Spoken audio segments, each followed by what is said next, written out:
The single father stood in the middle of the restaurant lobby, his daughter's tiny hand wrapped around his finger, as every eye in the room silently judged him, and the hostess calmly told him there were no tables available. It was his little girl's 7th birthday. He had promised her pancakes with candles, a pink milkshake, and a day she would never forget. Instead, he felt the familiar sting of humiliation rising in his chest, the kind that only comes when the world decides you are not enough. If you believe kindness and second chances can change lives, take a moment right now to like, comment, share, and subscribe to the channel Acts That Matter.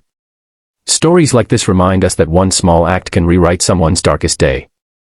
It was a bright Saturday morning, sunlight pouring through the tall glass windows of Maple and Grain, the most popular brunch spot in the city. The place smelled of fresh coffee and warm cinnamon rolls.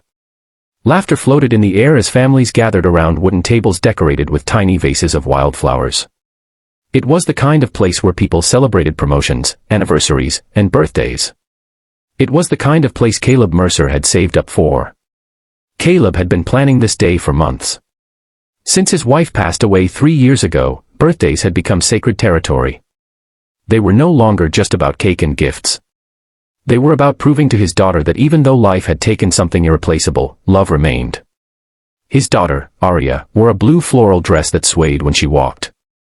She had insisted on brushing her own hair that morning, leaving soft waves falling around her shoulders. She had woken up whispering to herself, 7 is lucky. Caleb had smiled at that, hoping she was right. He worked night shifts as a hospital janitor. The job was honest and steady, but it left him exhausted most mornings. Still, he had come home at dawn, showered, ironed his one good button-down shirt, and wrapped the small silver bracelet he had bought for Aria. He had practiced what he would say when the candles were lit. He wanted everything to feel magical. But when they stepped into Maple and Grain, magic dissolved into discomfort. The hostess, a young woman with a polished smile that never reached her eyes, scanned Caleb quickly, his worn shoes, his tired face, and then looked at Aria. Her expression shifted slightly, as if calculating something.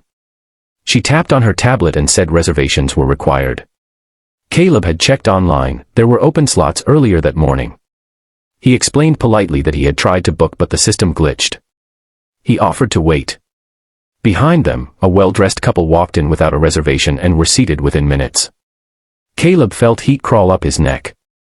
He was used to swallowing pride. He had done it at parent-teacher meetings when other parents avoided sitting near him. He had done it at grocery stores when he counted coins at checkout. But this was different. Aria was watching. Aria tugged his sleeve and whispered that she was okay with eating somewhere else. That nearly broke him. 7-year-olds should not be trained to soften disappointment for their parents. He knelt down and brushed a strand of hair from her face. He told her they would figure something out. But when he stood again, he noticed the hostess speaking quietly to a manager, a tall man in a gray suit. The manager glanced at Caleb with mild irritation, then shook his head. The message was clear, they did not want him there. Caleb picked up Aria's small backpack and turned toward the exit, every step heavier than the last. Sunlight flooded the entrance as the door opened, but it felt cold on his face. He tried to muster cheer in his voice, suggesting they could grab donuts instead. Aria nodded bravely, though her eyes lingered on a nearby table where a little boy was blowing out candles. Just then, something unexpected happened. At a corner table near the window sat a woman in her early 50s with silver-streaked hair pulled into a neat low bun. She wore a navy blazer, and her posture carried quiet authority. She had been observing the scene from the moment Caleb walked in. Her name was Vivienne Laurent, CEO of Laurent Hospitality Group, the very company that owned Maple and Grain. She was visiting anonymously, as she often did, to see how her establishments truly operated. She had built her empire from nothing. Years ago, she too had been a single parent, raising twin sons after her husband abandoned them. She remembered being turned away from places because she could not afford the right shoes or because her children were too loud. She remembered the shame. And she recognized it instantly on Caleb's face. Vivienne stood slowly, smoothing her blazer. She walked toward the manager, her heels clicking softly against the hardwood floor. She spoke calmly, but there was steel beneath her tone. She asked why a father and daughter were being turned away when there were clearly empty tables. The manager stammered something about reservations and policies. Vivienne did not raise her voice. She simply introduced herself. The color drained from the manager's face. Within minutes, a table by the sunlit window was prepared. Fresh flowers were replaced with a brighter bouquet. A server rushed to bring menus. The hostess avoided eye contact. Caleb stood frozen, confused as Vivienne approached him with a warm smile. She told him she had been looking forward to sharing her table and that there was more than enough space. She made it seem casual, as though it had been planned all along. Aria's face lit up cautiously, like a candle flickering back to life. Caleb hesitated, pride and gratitude wrestling inside him. But Vivienne's kindness did not feel like pity. It felt like respect. He accepted. They sat together by the window where sunlight painted golden streaks across the table. Aria pressed her hands against the glass, watching people walk by outside. Vivienne asked Aria about turning 7, and Aria excitedly described wanting to become an astronaut because space has room for everyone. Vivienne's eyes softened at that. The staff moved differently now, attentive, overly polite. Pancakes arrived stacked high with whipped cream and strawberries. A pink milkshake shimmered in a tall glass. When Caleb tried to discreetly calculate the cost in his head, Vivienne gently told him breakfast was her treat, and that birthdays deserved celebration. But she did something more powerful than pay the bill. She asked Caleb about his life. He spoke cautiously at first, and used to being truly heard. He shared how he lost his wife to an unexpected illness. How he had taken every shift offered at the hospital just to keep their small apartment. How Aria sometimes waited up to hug him at 6 a.m., even when she should have been asleep. He did not complain. He simply stated facts. Vivienne listened, not as a CEO gathering data, but as a woman who understood resilience. When it was time for cake, the entire restaurant paused. Vivienne had quietly instructed the kitchen to prepare a small birthday dessert. The lights dimmed slightly as a candle flickered atop a chocolate cupcake. This time, no one questioned whether Aria belonged there. Aria closed her eyes tightly before blowing out the candle. Caleb watched her, tears threatening to spill. In that moment, the humiliation from earlier dissolved, replaced by something steadier, hope. But Vivienne was not finished. Before leaving, she requested a private word with the manager and staff. The conversation was firm. She spoke about dignity, about how hospitality means welcoming people, not measuring them.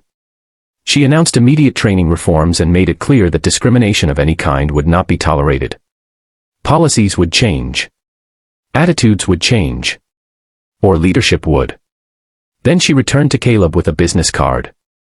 She told him Laurent Hospitality Group often hired maintenance supervisors for their properties. She had reviewed his employment background during breakfast through a quick call to HR, impressed by his spotless record and years of reliability. She offered him an interview, not out of charity, but because she believed in recognizing overlooked talent. Caleb stared at the card as though it were fragile glass. No one had ever seen him beyond his uniform before. He thanked her, voice trembling. Days later, he attended the interview.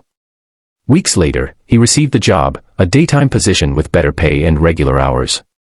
For the first time in years, he tucked Aria into bed instead of kissing her forehead as she slept. The following year, on Aria's 8th birthday, they returned to Maple and Grain. This time, Caleb walked in wearing a confident smile.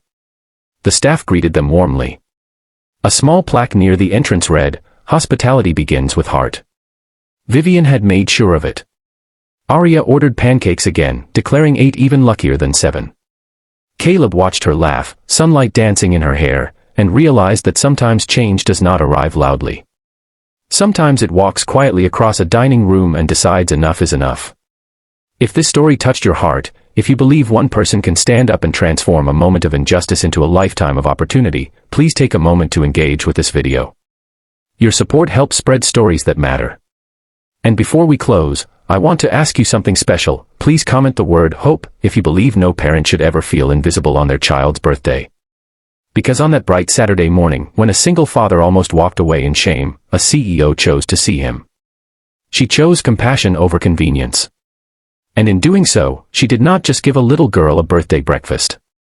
She restored a father's dignity, rewrote a company's culture, and reminded everyone in that room that kindness is not weakness, it is leadership.